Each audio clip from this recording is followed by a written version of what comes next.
de Jesus, convido a você a se louvar, glorificar o nosso Deus, porque Deus tem propósito sobre a nossa vida.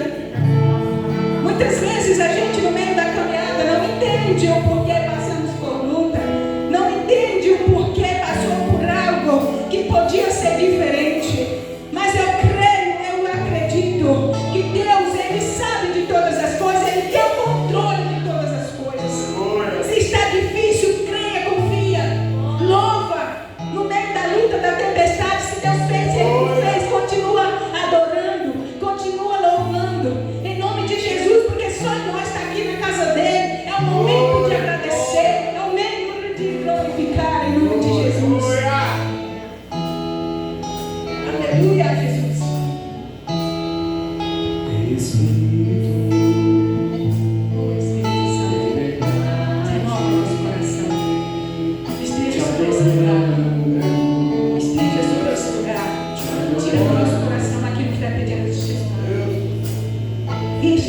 Espírito Santo, através desse louvor que está sendo louvado agora para ti.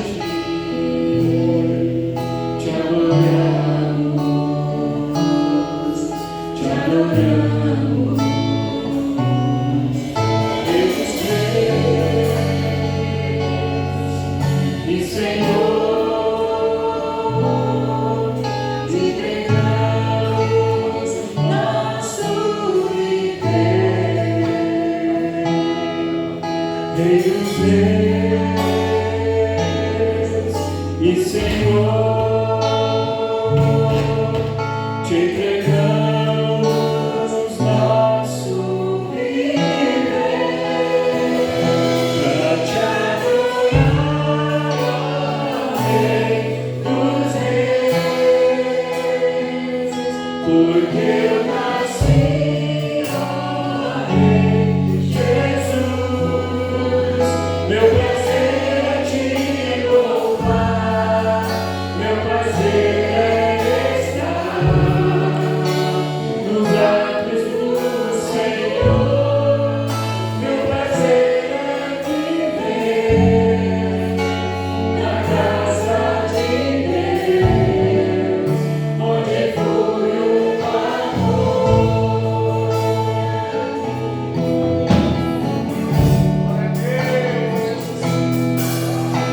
Espírito em verdade, te adoramos,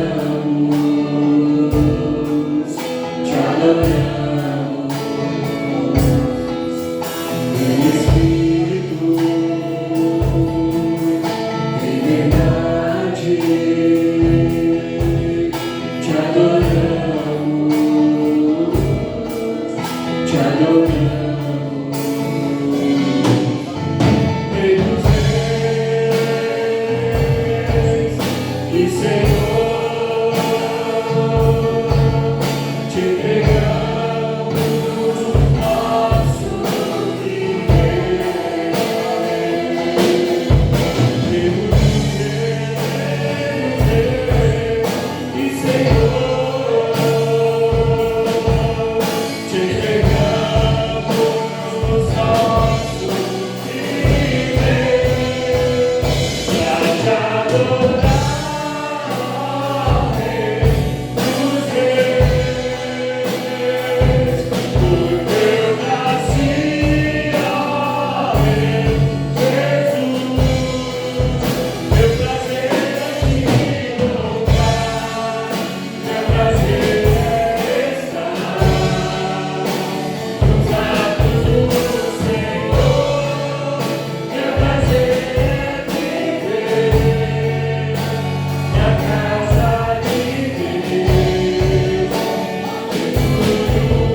Deus.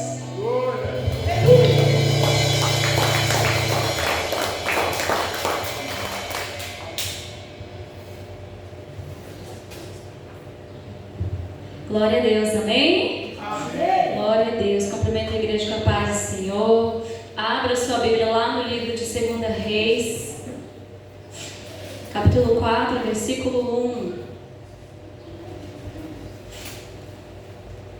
Livro de 2 Reis, capítulo 4, versículo 1, diz assim: certa mulher das mulheres dos discípulos dos profetas clamou a Eliseu dizendo: meu marido, teu servo, morreu, e tu sabes que ele teme ao Senhor. É chegado o credor para levar os meus 2 filhos para serem escravos. Eliseu lhe perguntou: que te hei de fazer? Dize-me, que é o que tens em casa? Ela respondeu: tua serva não tem nada em casa, senão uma botija de azeite. Então disse ele: vai, pede emprestadas vasilhas a todos os teus vizinhos, vasilhas vazias, não poucas. Então entra e fecha a porta sobre ti e sobre os teus filhos, e deita o teu azeite em todas aquelas vasilhas. Põe à parte até estiver cheia.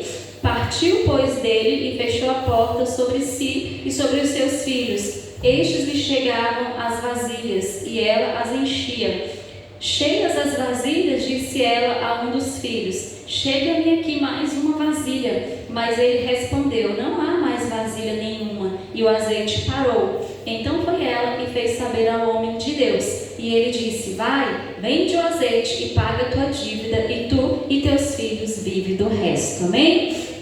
Esse texto é um texto muito interessante, tem muitos ensinamentos aqui para nós, mas é interessante que aquela mulher ela vai procurar o profeta Eliseu, porque o seu marido havia morrido, e o que ele deixou para aquela mulher? Fala para mim. Deixou o quê? Deixou fazenda? Deixou casa? Deixou conta no banco? Deixou celeiro cheio, farto?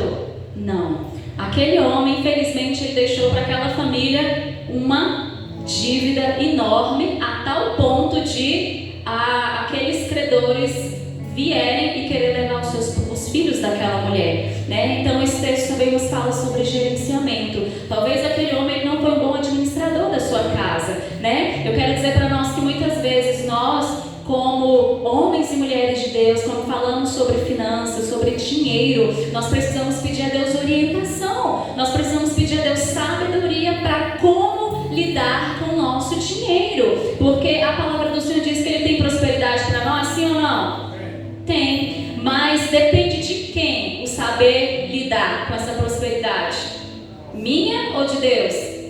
É nossa, né? Então muitas vezes nós não observamos a forma como temos administrado, e muitas vezes somos dizimistas, somos ofertantes, primiciantes, e nós não temos vivido o transbordar do céu sobre a nossa vida nessa terra. Então a culpa é de Deus? Nunca, porque a palavra do Senhor diz: Deus é fiel e justo para nos abençoar. Agora nós precisamos reavaliar como está sendo o nosso gerenciamento. Se você, homem de Deus, faltasse hoje, está repreendido em nome de Jesus, o que você deixaria para sua casa? O que você deixaria para sua família? Como a sua família ficaria? Será que a sua família estaria amparada? Ou será que sua família ficaria completamente desamparada como essa viúva aqui? Isso é uma responsabilidade muito grande, e nós precisamos entender que a nossa administração ela vai influenciar toda a nossa casa, toda a nossa família. Se você é um bom administrador, uma boa administradora, toda a tua família vai colher. Agora, se você for um péssimo administrador, uma péssima administradora, toda a tua família vai sofrer também, como aquela família. Aquele homem, aquele discípulo, ele não foi um bom administrador, e toda a família estava sofrendo agora. A esposa estava sofrendo, a viúva, os filhos estavam sofrendo. Olha que angústia, olha que agonia por uma falta de administração. Então nós precisamos ver como temos administrado as nossas finanças, porque na escola nós não aprendemos a administrar, né? E nós vamos crescendo e administrando do jeito que dá na telha, do jeito que a gente acha que é certo. Não, nós precisamos pedir orientação ao Senhor. Aquela mulher, ela pediu orientação ao homem de Deus, ela foi até o profeta. Outra coisa para a sua vida financeira aqui nessa tarde: primeiro, gerenciamento. Segundo, não saia contando teu problema financeiro para qualquer um. Aquela mulher, ela foi contar o problema financeiro para quem? Para o profeta, para o homem de Deus, para alguém que poderia dar uma direção sábia e sensata para ela. Se a gente está passando crise, dificuldade financeira, aí põe problemas, não divulgue os seus apertos, a sua dificuldade financeira para quem não vai resolver, para quem não vai te amparar, para quem não vai te socorrer. Faça como essa mulher, ela foi para a pessoa certa, ela foi contar o problema financeiro dela para o homem de Deus, para o profeta. E o profeta disse: faz isso, isso, isso e isso. Que loucura a direção que ele deu para ela. Mas ela fez o quê? Obedeceu. Às vezes você procura o homem de Deus, você procura o seu pastor, sua pastora, seu discipulador, sua discipuladora para pedir direcionamento, mas você não faz. Às vezes, muitas vezes nós pedimos até orientação para as pessoas certas, mas na hora de praticar a gente não pratica.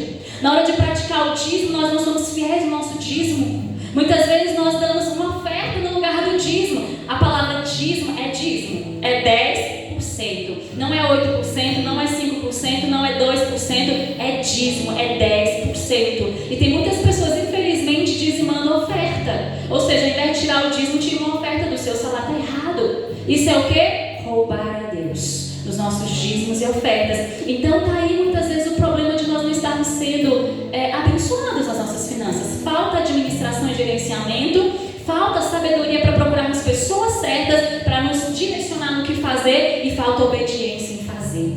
Aquela mulher procurou a pessoa certa e fez o que era certo. Ela não bateu de frente com o profeta, ela foi lá e fez exatamente o que o profeta ordenou. Então muitas vezes a gente reluta, a gente tem dificuldade, não, mas é 10%, não, tem que tirar isso, tem que tirar aquilo, e aí a gente perde a oportunidade de ser abençoado pelo Senhor.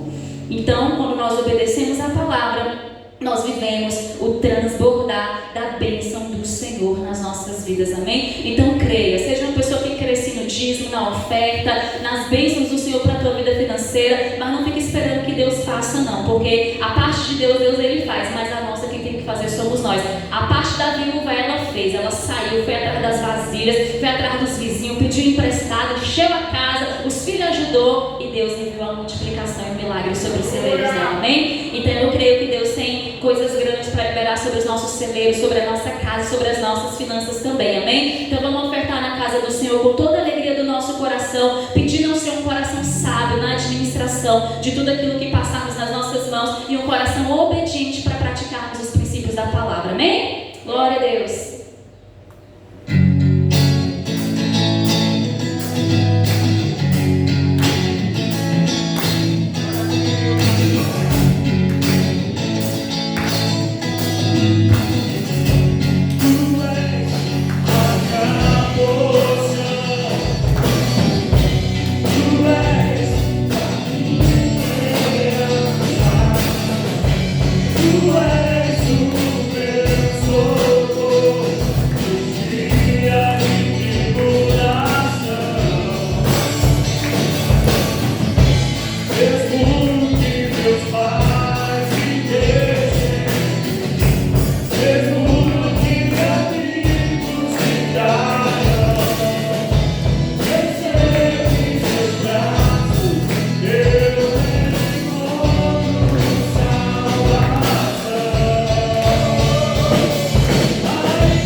Que não venha faltar o nosso alimento. Sabemos que o Senhor não deixa faltar, por mais que a gente ache que vai faltar, mas o Senhor não é Deus que tira, é um Deus que multiplica, e eu creio que o Senhor vai multiplicar aqui na renda, na casa de alguém, vai abrir as janelas, vai abrir a porta de emprego, em nome de Jesus. Eu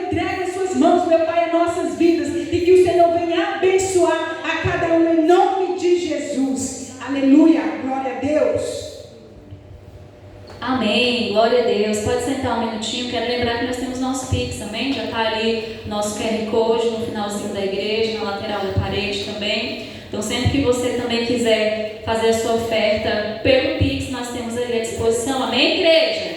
Então não tem desculpa, se não trouxe dinheiro físico, sempre tem um dinheirinho aí na conta, não é? Amém? Sempre vai ter, nunca vai faltar, porque o nosso Deus é fiel, amém? Glória a Deus. Quero convidar o irmão Francisco aqui na frente, amém? Porque, para quem não sabe, essa semana o irmão Francisco completou mais um ano de vida, não foi, irmão Francisco?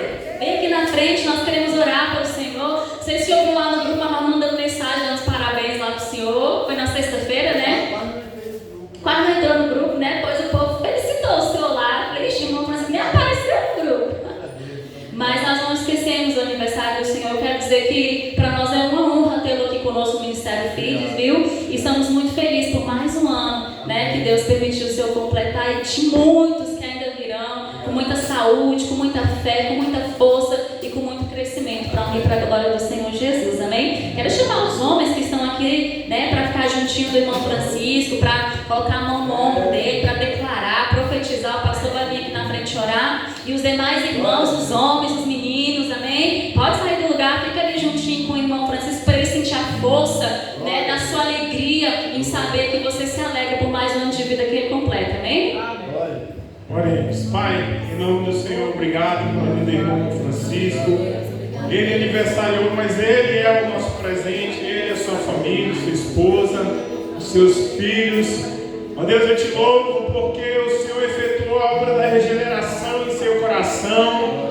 Ele deixou tudo para trás, ó Deus, para te buscar em primeiro lugar. E tem sido um homem que tem criado raízes, tem frutificado. E eu te peço, meu Pai, que o Senhor abençoe sua vida espiritual, abençoe suas finanças, sua saúde, meu Pai. Obrigado, meu Deus, por esse fiel que o Senhor tem levantado. Ó Deus, em nome de Deus, nós te louvamos, porque a tua palavra diz que o Senhor honra aqueles que te honram. O Senhor é fiel com aqueles que são fiéis. Então, meu Pai, nós abençoamos o teu servo, que a tua bênção, tua graça esteja sobre ele. Em nome de Jesus. Amém.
Feche seus olhos, coloque a mão no seu coração e peça para que o Senhor continue falando contigo, Pai. Em nome do Senhor Jesus, nós queremos te agradecer pela tua presença neste lugar. Queremos te agradecer pela honra, pelo privilégio, meu Pai, de louvar e bendizer o teu santo nome. Obrigado, Paizinho querido, porque nós estamos aqui, meu Deus, para celebrar a vida que o Senhor nos concedeu, Pai. E nós somos muito gratos a Ti. Te pedimos, fala conosco através da tua palavra, quebra barreiras, quebra resistências. Declaramos libertação sobre o bairro do Cruzeiro do Sul. Declaramos vida se rendendo aos teus pés nos quatro cantos desse bairro, para a honra e para a glória do teu santo nome. Usa o teu filho conforme a tua vontade, que quando a tua palavra for transmitida, toda, meu Deus, a ação do inimigo cai por terra, vem ao chão, e que teu exército de anjos, meu Deus, vem estar aqui trabalhando em favor da tua igreja, meu Pai. É o que nós te pedimos e já te agradecemos em nome de Jesus. Amém.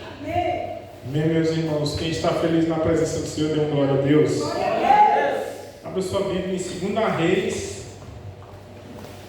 capítulo 8.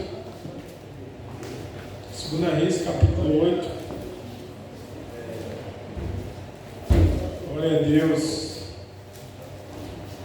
Vejo que Deus quer falar hoje conosco. através da vida de Eliseu, né? Eu vi aqui que a pastora leu quase o texto que eu ia pregar. Aliás, leu um dos textos, né? Amém? Vou pedir, Kennedy, traz um copo com água para mim, por favor. 2 Reis, capítulo 8, verso 1. Vai dizer assim: falou Eliseu àquela mulher, cujo filho ele restaurara a vida, dizendo: levanta-te e vai com os de tua casa e mora onde puderes, porque o Senhor chamou a fome, a qual virá sobre a terra por 7 anos. Levantou-se a mulher e fez segundo a palavra do homem de Deus, e saiu com os de sua casa e habitou por 7 anos na terra dos filisteus. Ao final dos 7 anos, a mulher voltou da terra dos filisteus e saiu a clamar ao rei pela sua casa e pelas suas terras. Ora, o rei falava a Geazi, moço do homem de Deus, dizendo: conta-me, peço-te, todas as grandes obras que Eliseu tem feito. Contava ele ao rei como Eliseu restaurara a vida de um morto, quando a mulher, cujo filho ele havia restaurado a vida ao rei pela sua casa e pelas suas terras. Então, quando a mulher, cujo filho ele havia restaurado a vida, clamou ao rei pela sua casa e pelas suas terras. Então disse Geazi: ó rei, meu senhor, essa é a mulher e este é o seu filho, a quem Eliseu restaurou a vida. Interrogou o rei na mulher, e ela lhe contou tudo. Então o rei lhe deu um oficial, dizendo: faze restituir-se-lhe tudo quanto era seu e todas as rendas do campo, desde o dia em que deixou a terra até agora. Oremos ao Senhor. Espírito Santo, essa é a tua palavra. Nós te pedimos que o Senhor nos ensine, que o Senhor fale nos nossos corações. Em nome de Jesus. Amém. Eu vou pedir alguém para trazer um copo com água para mim, por favor. Amém? Pode sentar? Meus irmãos, preste atenção nessa história aqui da Bíblia, uma história verídica, uma história real, porque ela é muito edificante.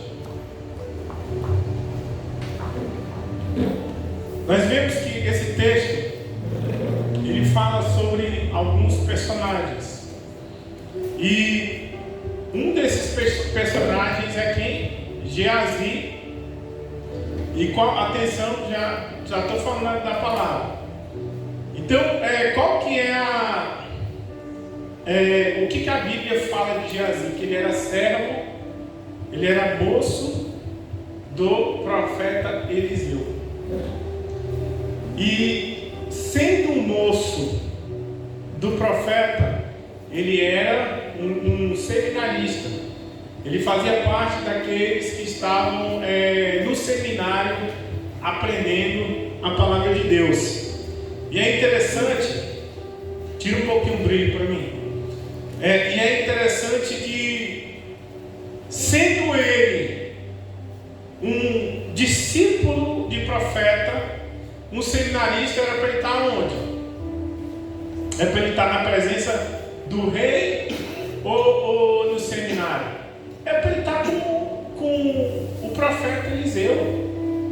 Era para ele estar com o seu discipulador. Mas aonde ele estava? Na presença de um rei, e um rei pagão, um rei que detestava ao Senhor, um rei cujo nome era Jorão. Jorão, para quem não sabe, foi filho de quem?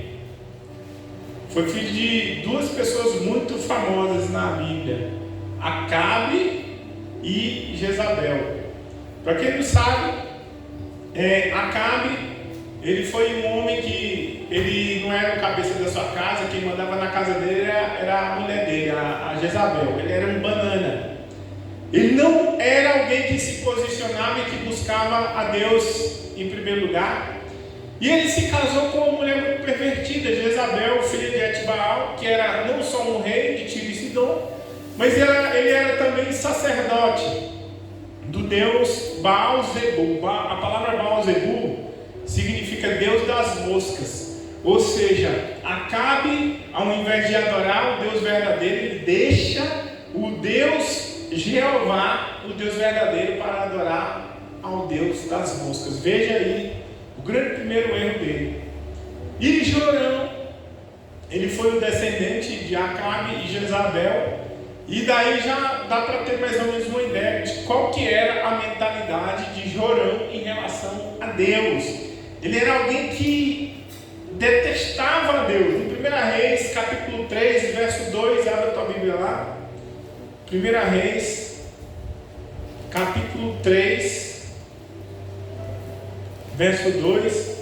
Olha só o que ele fala aqui a respeito de Deus. 1 Reis, capítulo 3, verso 2 diz assim: entretanto o povo oferecia sacrifício sobre os altos, porque até aqueles dias ainda não se tinha edificado a casa do Senhor. Não é esse texto aqui não, é 2 Reis, eu acho que é 2 Reis 3, 2.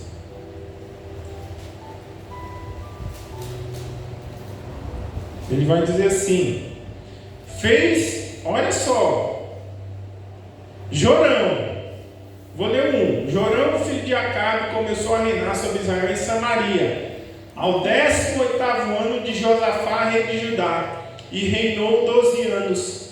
Fez o que era mal perante o Senhor. Era um homem que não temia a Deus, era um homem que atribuía todos os males a Deus, mas não se importava em mudar os seus caminhos, em deixar os seus pecados.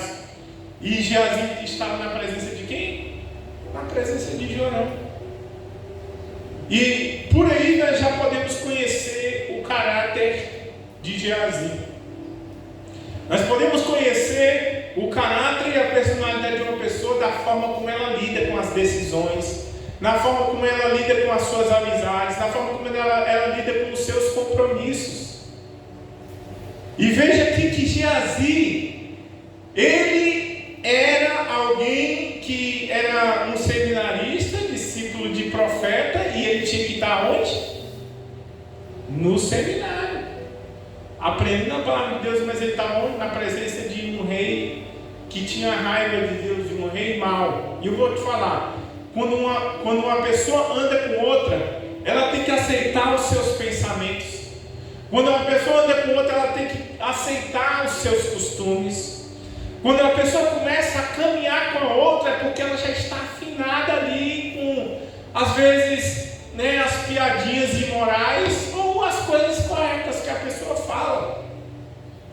E para entendermos o caráter de Geazi, a gente tem que voltar um pouco aqui, no capítulo 5, que Naamã, um grande comandante, muito famoso da Síria, ele ficou leproso. E é interessante que ele já tinha tentado de tudo para ser curado, e ele provavelmente não conseguiu. E ele ouviu um dia, através de uma serva que ele tinha levado cativa de Israel, que havia um profeta em Israel e que Deus poderia curá-lo através desse profeta. E Naamã, ele chega e pede ao seu rei, falou assim disse a serva, falou que tem um profeta em Israel que através dele eu posso ser curado. E o rei diz aqui no verso 4: vai, anda e enviarei uma carta ao rei de Israel. E Ben-Hadad, um rei que não temia ao Senhor, um rei que era perverso, ele manda uma carta: estou mandando meu comandante aí para você curar. E o rei, Jorão, ele fica apavorado, fala: rapaz, esse cara quer guerra, onde que eu vou curar um leproso? Quem jamais fez isso? E aí, Eliseu fica sabendo disso e falou: não, deixa que venha a mim, porque eu sei o que fazer. E quando Naamã, um homem, era importante, um homem que esperava ali ser recebido com grandes pompas, com festa, com tudo mais, de bom, ele chega ali chama, pergunta onde é que mora o profeta Eliseu. E aí Eliseu nem recebe a Naaman. Ele fica muito chateado com isso. Ele fala, rapaz, como é? Ele deve ter pensado, né? Como eu, sendo um homem tão importante, esse profeta nem veio me ver. E aí Eliseu falou, não, só manda que ele se lave lá no Rio Jordão. E ele fica mais indignado ainda. Ele fala, rapaz, não são os rios Abana e Farfá na Síria melhores do que esse rio barrento? E aí os servos que estão com ele dão uma apaziguada, chega ali, dá uma apaziguada e fala, rapaz, meu senhor, não leve isso a mal, porque se ele tivesse mandado fazer coisa mais difícil, eu também não faria, vai lá. E Naamã se humilha como comandante, vai lá, se banha 7 vezes e sai dali com a sua pele como a de um bebê. Ele sai dali curado. E quando ele volta, Naamã, ele não entende o propósito da cura dele. Ele quer oferecer festas festivais. Olha, ele saiu dali da Síria com uma fortuna, com 2 talentos de prata. Cada talento é 15 quilos de prata, é muito dinheiro. E 600 ciclos de ouro. E ele chega ali para Eliseu, e ele quer, com um coração grato, né? Ele quer dar as festas festivais, ele quer dar os 600 ciclos de prata, ele quer dar os 2 talentos de, não, 600 ciclos de ouro e 2 talentos de prata. E aí Elias, que era um homem de Deus, ele falou, fica com teu ouro, fica com tua prata e fica com as tuas vestes festivais. Significando assim que quem é que tinha curado a Naamã? Fala para mim, foi quem? Foi quem que curou? Se Eliseu aceitasse aquela prata e aquele ouro, o que ele ia estar fazendo? O que você acha, irmão? O que vocês acham? Ele estaria aceitando o quê? A glória da cura, que pertence a quem? Pertence só a Deus. Veja, meu querido, que nem tudo na vida é dinheiro. Hoje a gente vive numa sociedade que as pessoas só fazem alguma coisa se tiver algum prover, se tiver fama, se tiver um obrigado, se tiver um retorno de dinheiro, se tiver facilidade. Mas eu louvo a Deus porque Deus tem levantado pessoas que têm compromisso nessa casa, que têm servido.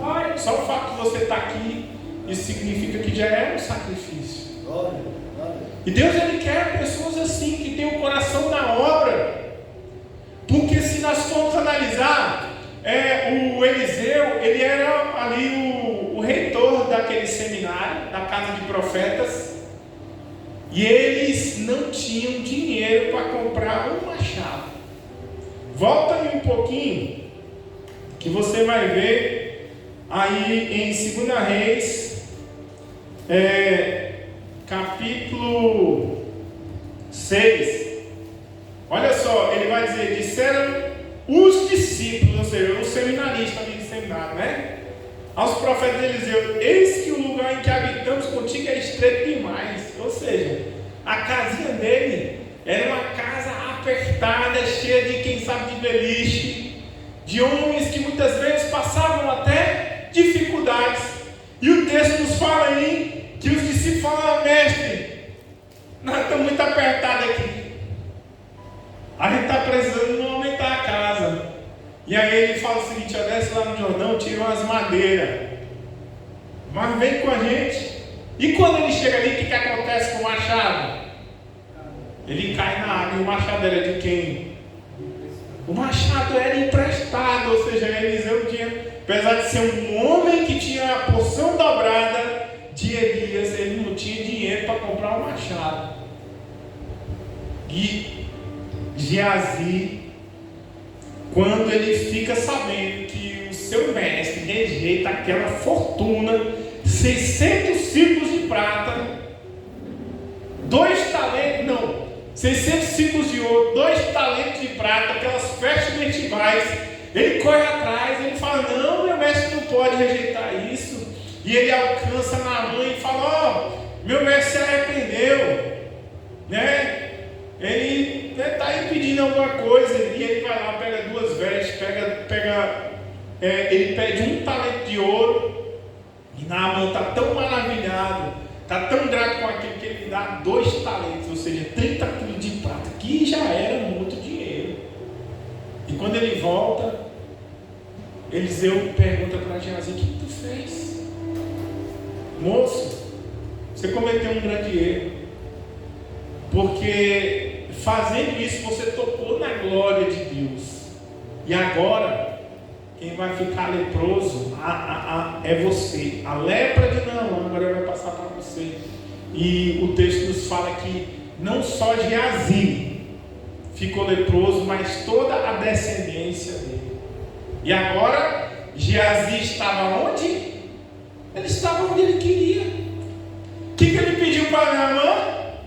2 vestes festivais, vestes reais, vestes de festa, vestes de honra. Pediu ouro, ele buscava riqueza mesmo. E aonde ele estava? Ele estava agora aonde ele queria estar.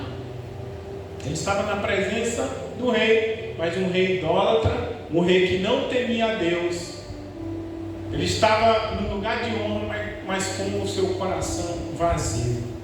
E que nós precisamos, eu quero tirar a primeira lição.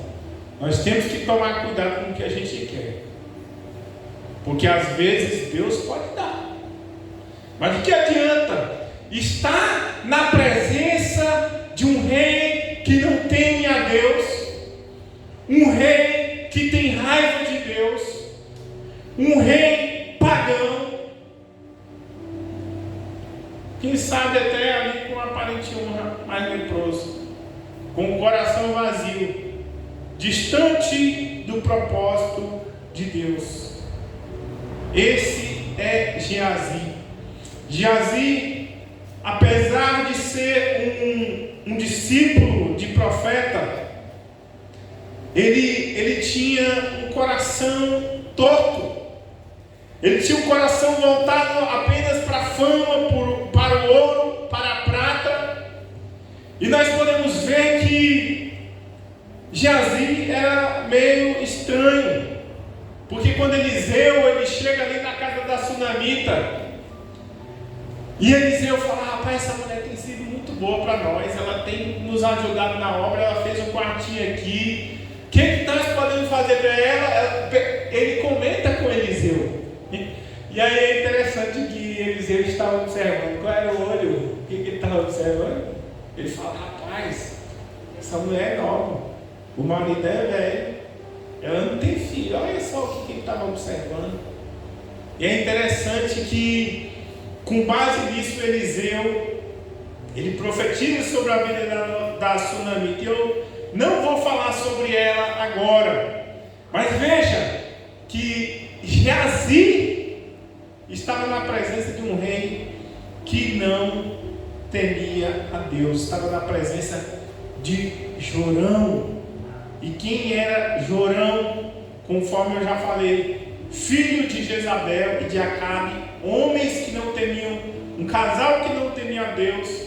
Era um homem que fez o que era mal, perante o Senhor.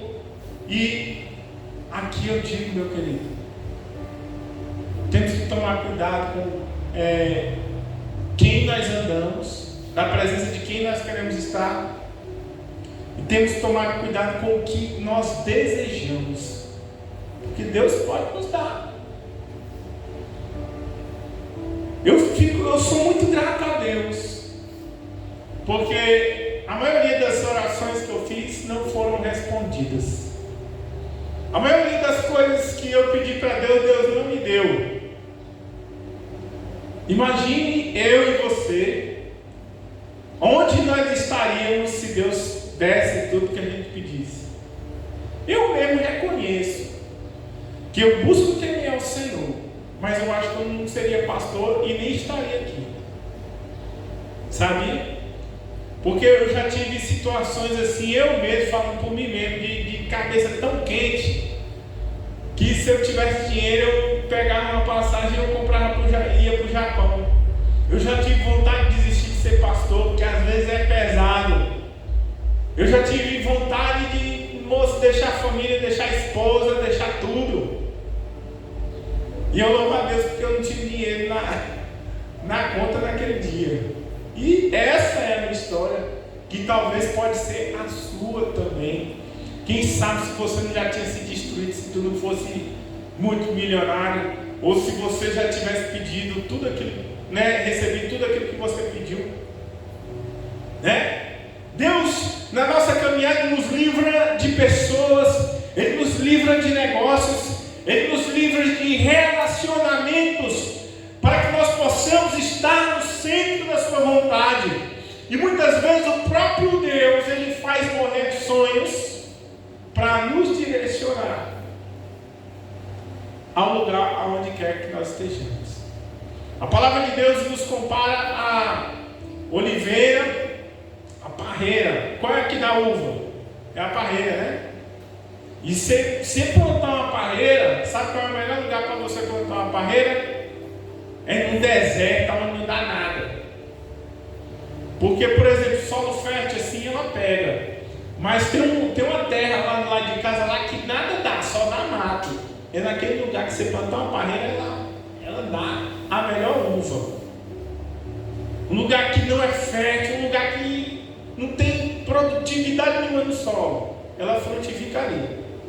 Só que a característica da parreira é que quando ela cresce, ela nasce esparramada para tudo quanto é. Ela lança galho para a esquerda, para cima, para baixo, para tudo quanto é lugar. E se o viticultor não for cortando, podando ela para direcionar o crescimento dela, ela não dá boa uva e muitas vezes nem frutifica, porque ela perde energia em galhos que não vão frutificar. E eu vou te falar, eu e você somos essa parreira. É o próprio Deus que nos poda.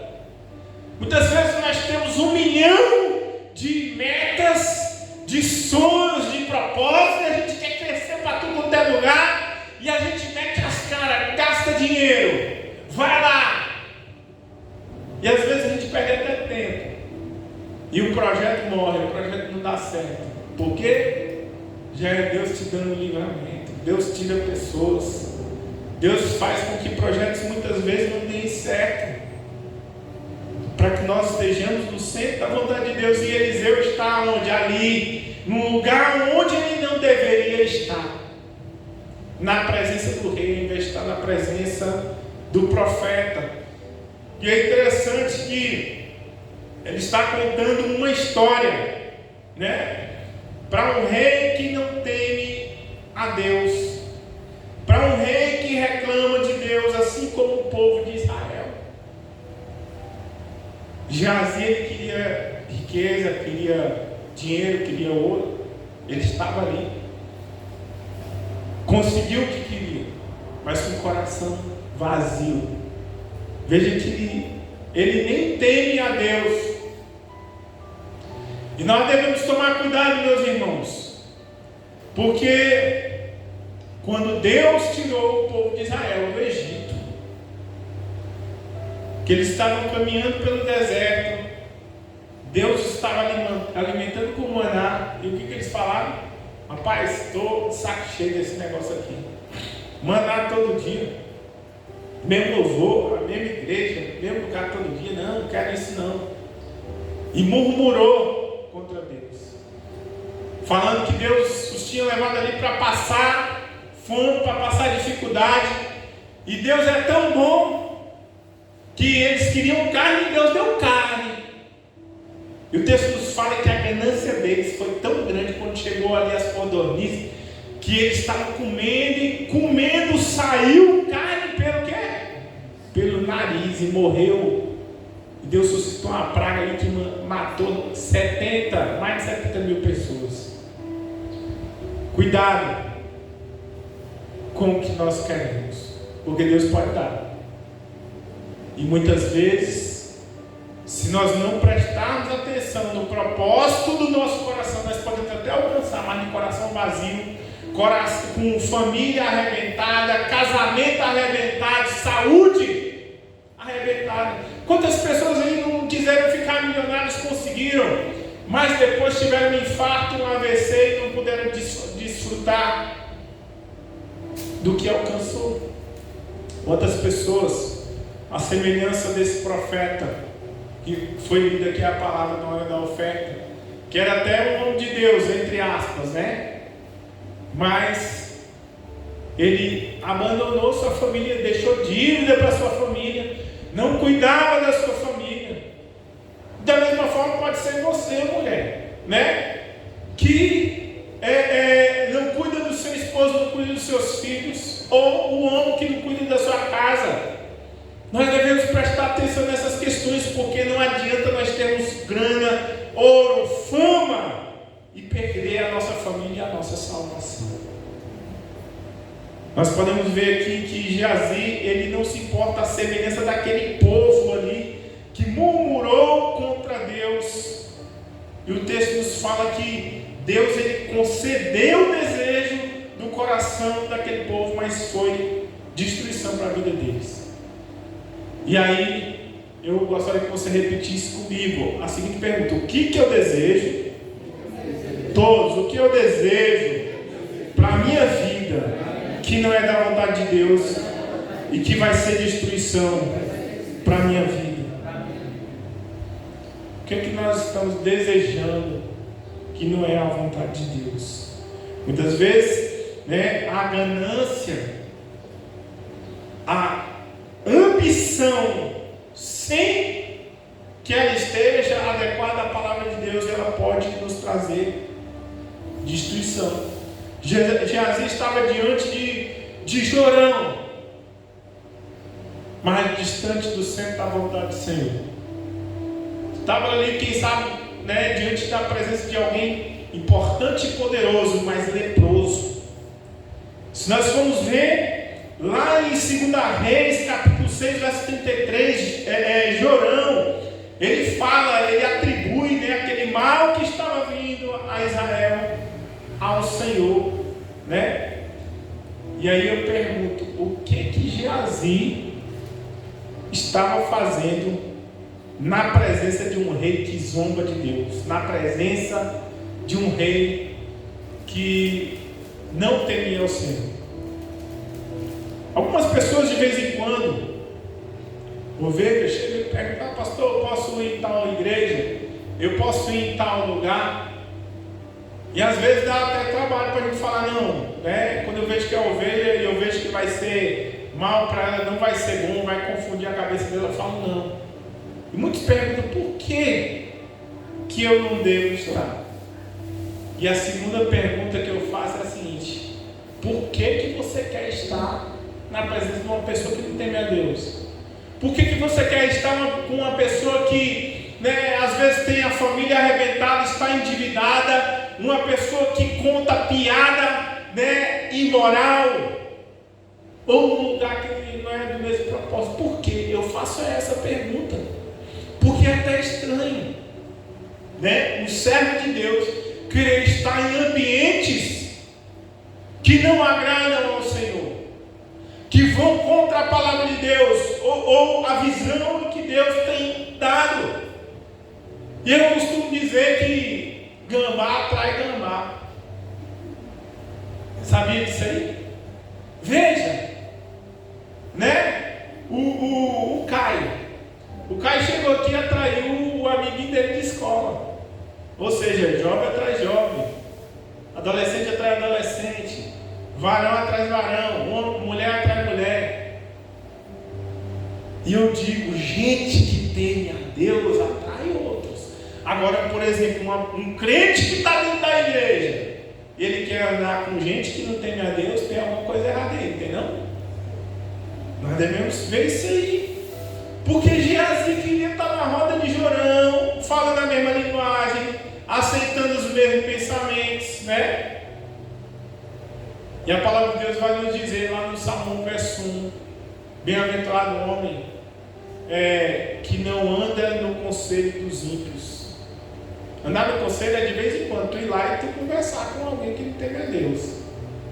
Mas se deter no caminho dos pecadores, estar com gente imoral, gente que só fala coisa ruim, gente que está te tirando do propósito, aí já é um nível mais profundo, é se deter, é andar. E a palavra de Deus fala que as más companhias, elas corrompem os bons costumes. Diz uma história de uma família, que uma mãe e um pai, né, criou ali sua única filha com toda a honra e respeito. E era uma menina que ia para a igreja, tirava nota boa, e aí quando foi para a faculdade, para uma universidade, ela se mudou de casa e foi morar na universidade. E aí, ao invés de crescer em conhecimento, começou a reclamar: não, esse negócio de pai, mãe, de família, é a sociedade patriarcal que o homem sempre mandou. Começou a ser rebelde com o pai, começou a não respeitar a mãe, começou a ir para raves. Depois a própria mãe descobriu várias fotos da menina se prostituindo em orgias. Se tornou rebelde, começou a usar drogas. Por quê? Por causa de más companhias. As más companhias corrompem os bons costumes. Eu vou falar, nós temos que andar com pessoas que têm o resultado que nós queremos ter. Com quem que você está andando? Que amizade você está permitindo no teu WhatsApp? Gente que manda vídeo pornográfico? Pode ser até teu familiar, pode ser até teu amigo de trabalho. Se for alguém que te afasta da presença de Deus, corta. Porque você pode ter problema com isso aí. Porque o que determina o ambiente em que queremos estar é o nosso coração. Você não precisa nem conversar com a pessoa para conhecer ela. Observa as atitudes. O local onde ela gosta de estar, se gosta de orar, de ler Bíblia, de buscar a presença de Deus, se gosta de obra, se gosta de andar com gente de respeito, com gente que prospera, com gente que está crescendo. Como que a pessoa é? Só observar isso aí. As ações demonstram, meu amigo. Pela ação você conhece, entendeu? Então, pessoas, elas são atraídas pelo que elas se identificam. Você já viu? Já vi muita história, né? De mulheres que reclamam: todo homem é mau, né? Não dou certo com ninguém. E ela sai de um cachaceiro com um que usa droga, e ela fala: não, no próximo eu vou ser feliz. E só arranja gente ruim. Por quê? Porque gente ruim se atrai, meu querido. Sabia que o mal atrai outro mal? O ruim atrai outro ruim. Um cachaceiro atrai outro cachaceiro. Um quebrado vai atrair outro quebrado. Uma laranja podre, ela vai apodrecer as outras.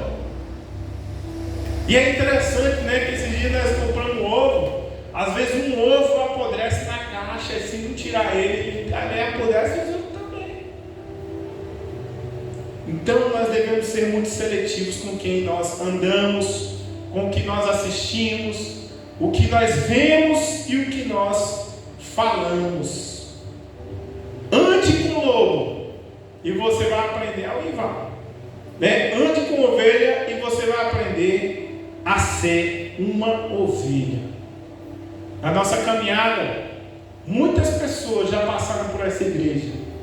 Muitas pessoas já abandonaram a caminhada. Não querem mais orar, não querem mais buscar a Deus. Estão perdidas com a fama e com o vislumbre do mundo.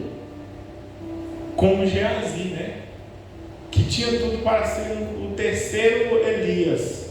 Para ter a porção dobrada do Espírito Santo de Deus.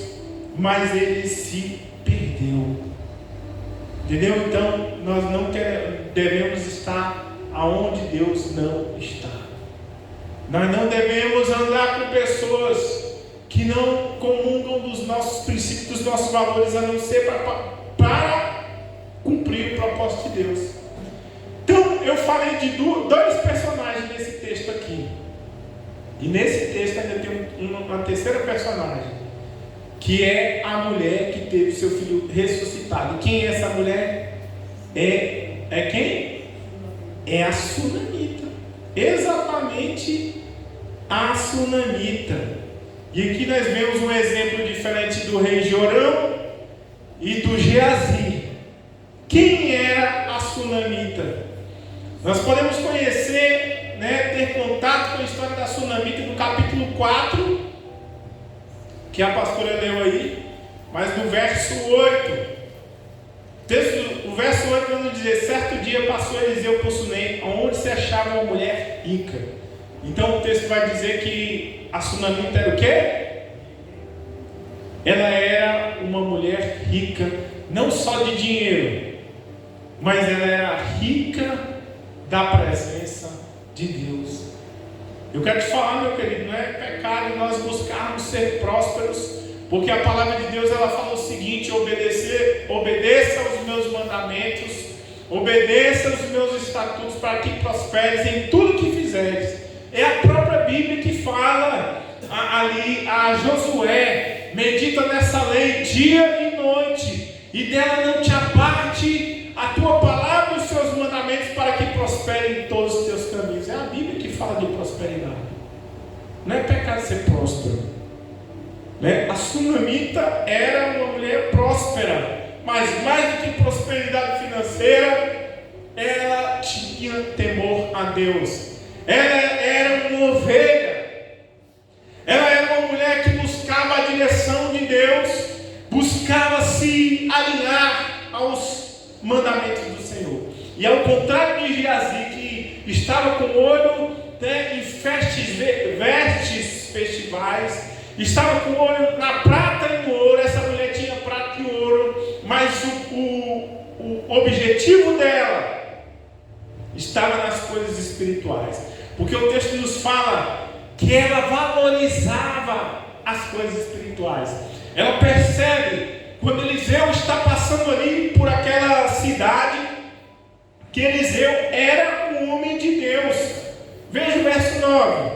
Ela disse ao seu marido: vejo que este que passa sempre por nós é um santo homem de Deus. Verso 10.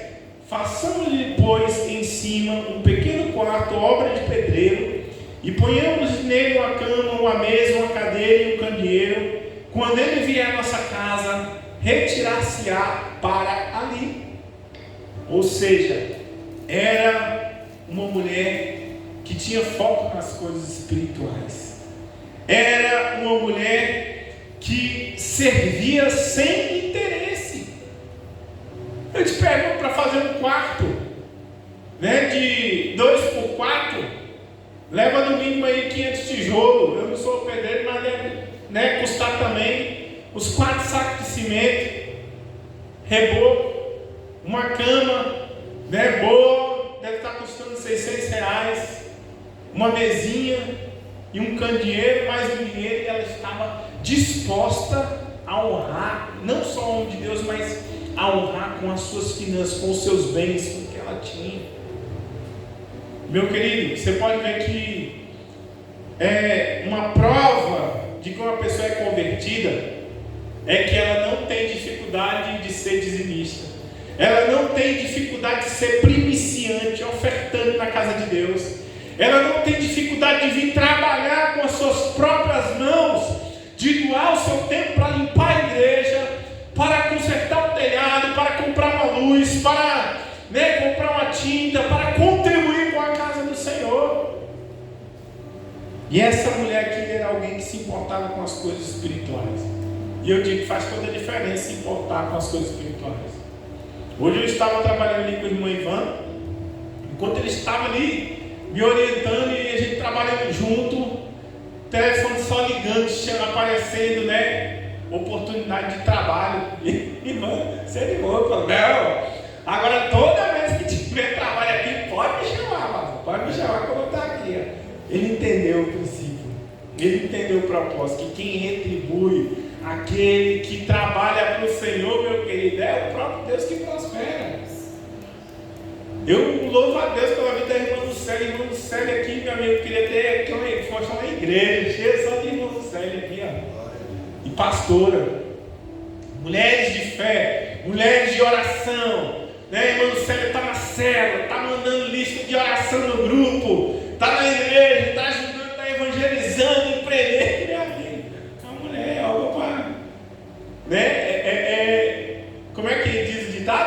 é pau para toda obra, né?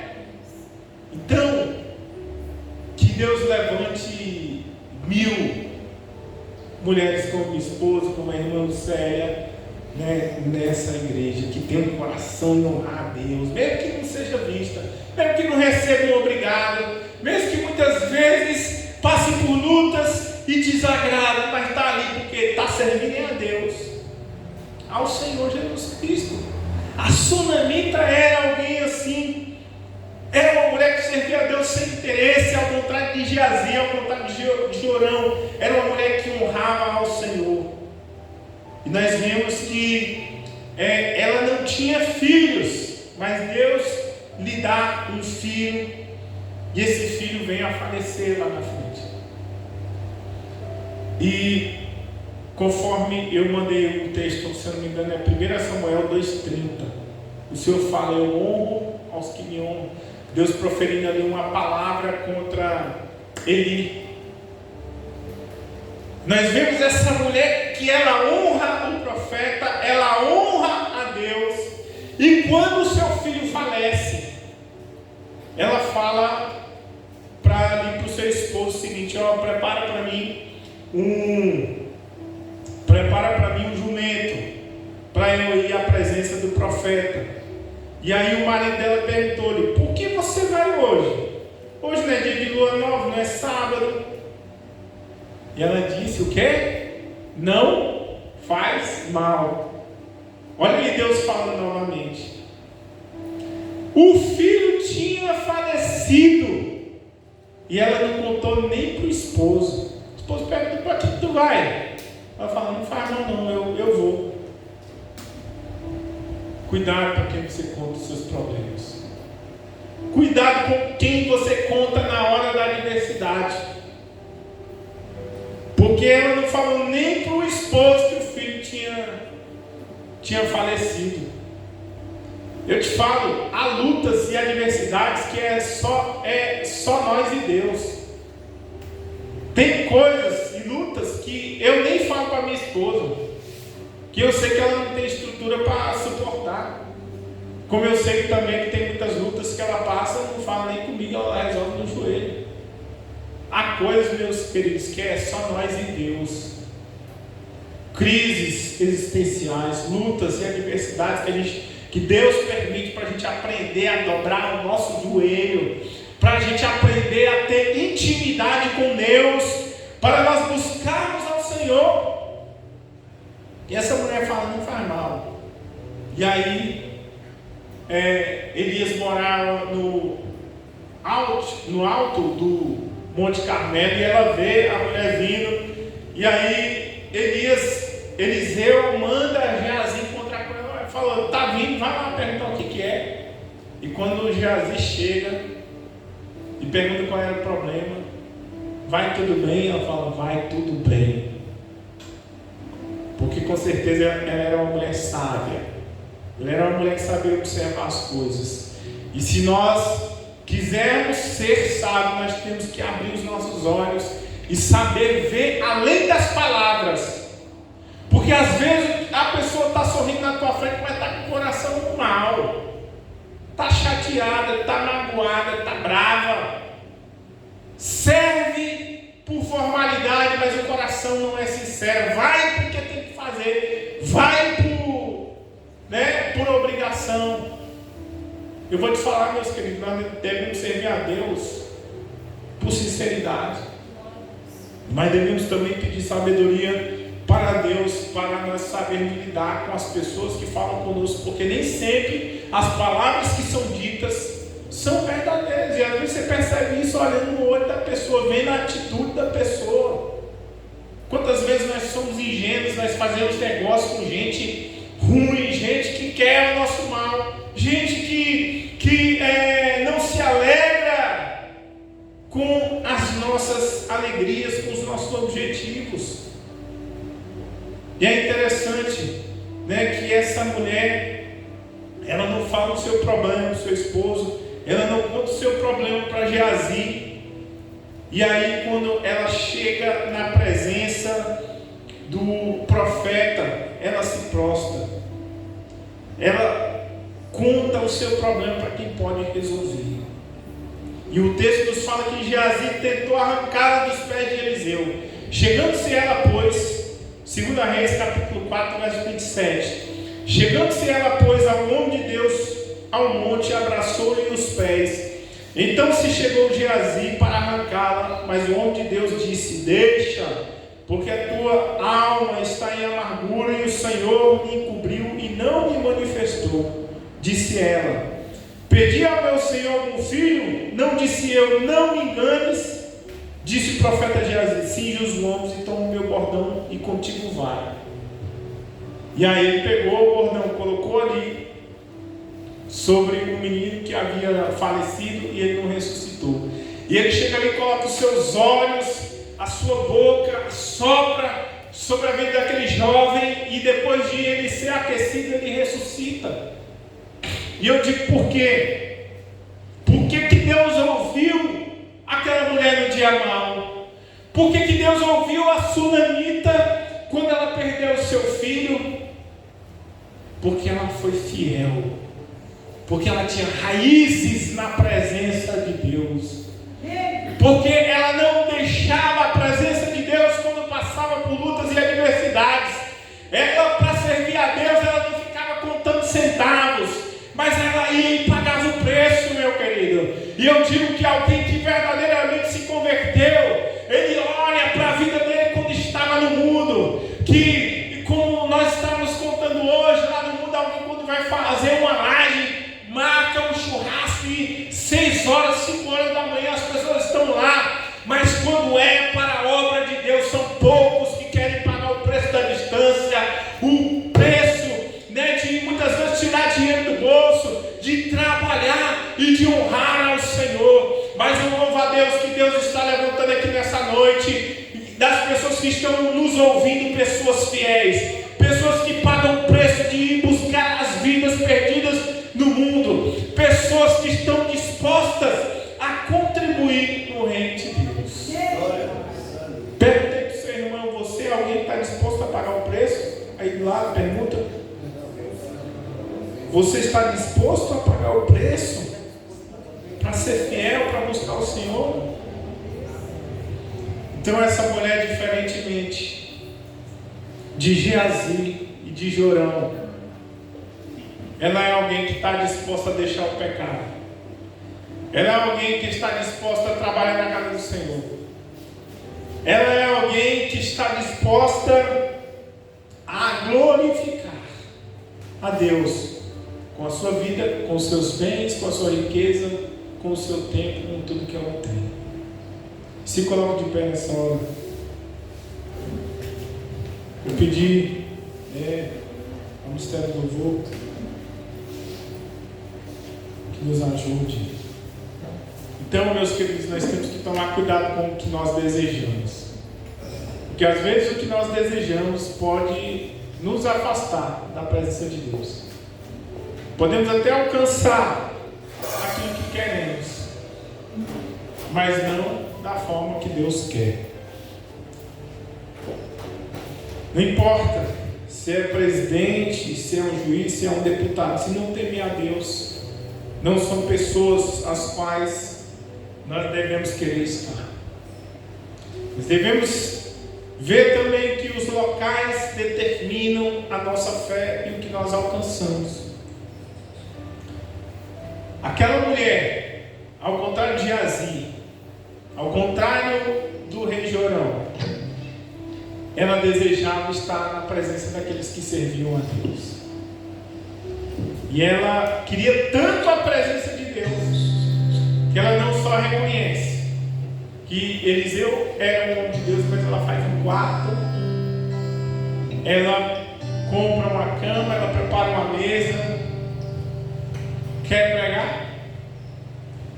Ela, na verdade, ela se entrega de coração na presença do Senhor.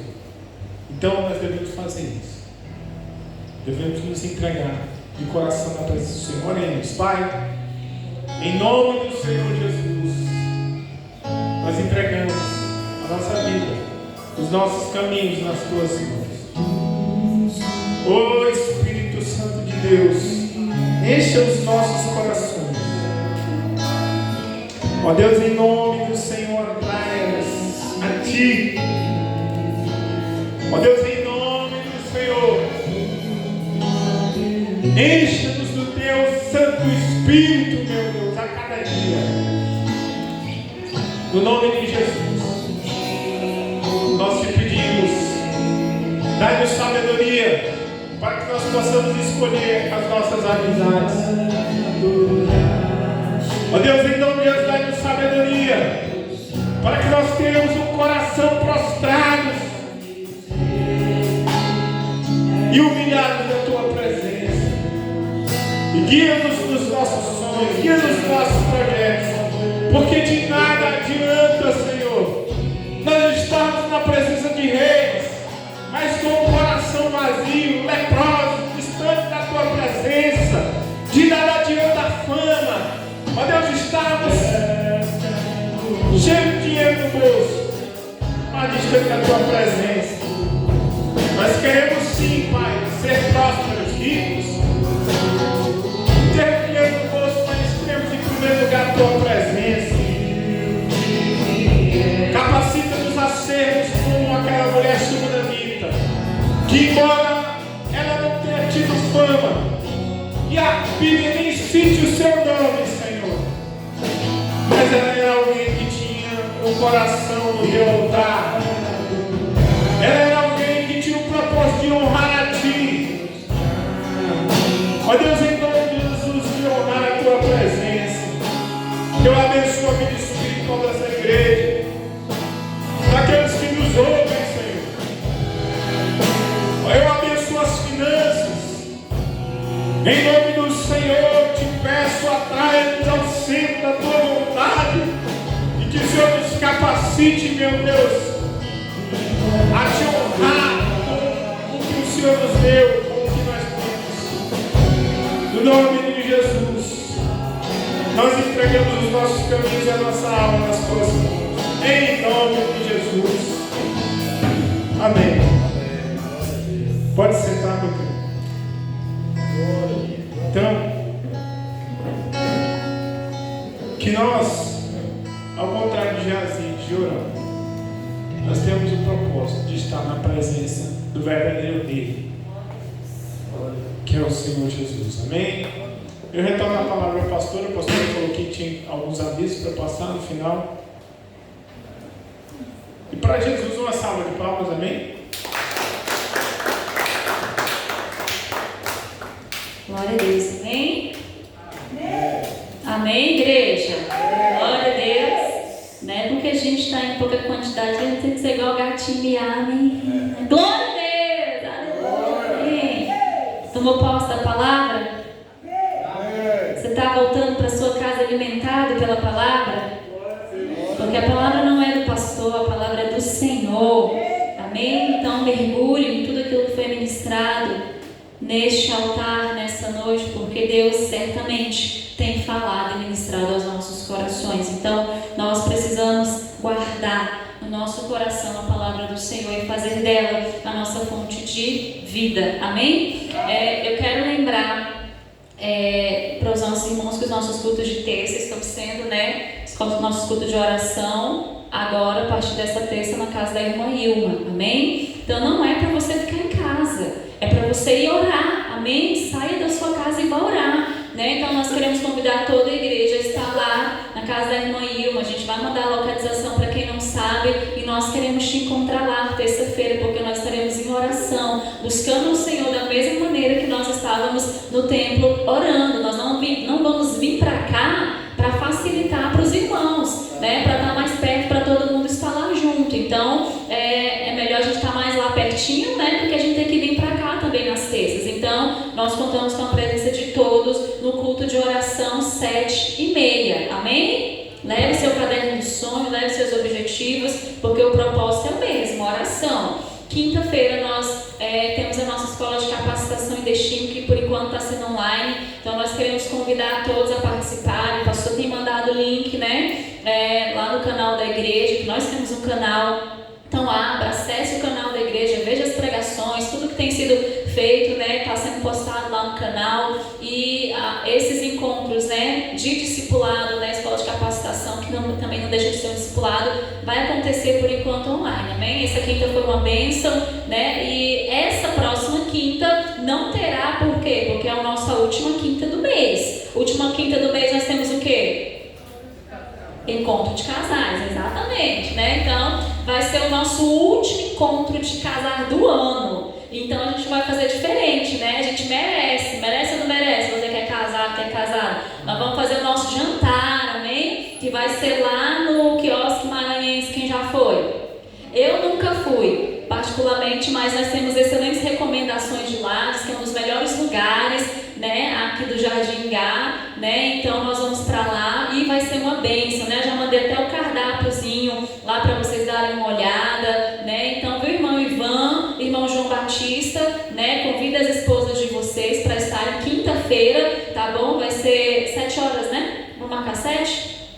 7 horas, todos os casais a gente já pode se encontrar lá, vai diretamente para lá. Eu vou mandar a localização, vou pedir a Nina para mandar a localização lá para vocês, amém? Fica lá mesmo do outro lado de Jardim Gá. E vai ser uma bênção, vai ser uma noite onde nós vamos agradecer por cada encontro que nós tivemos durante todo esse ano, né? Nós vamos ser gratos ao Senhor pela vida do nosso cônjuge, do esposo, da nossa esposa, e vai ser um momento de confraternização, né? Como eu falei, a gente merece, né? A gente trabalha o ano inteiro, cuida da casa, cuida do esposo, o esposo cuida da esposa, então a gente merece um momento como esse. Então se presenteie, né? E não falte nesse dia, quinta-feira, só os casais, amém? Os casais, glória a Deus. E no finalzinho desse culto, eu quero uma reunião com toda a liderança, amém? Então não saia, porque eu vou sentar com vocês, trabalhar algumas questões e algumas pautas. E para finalizar,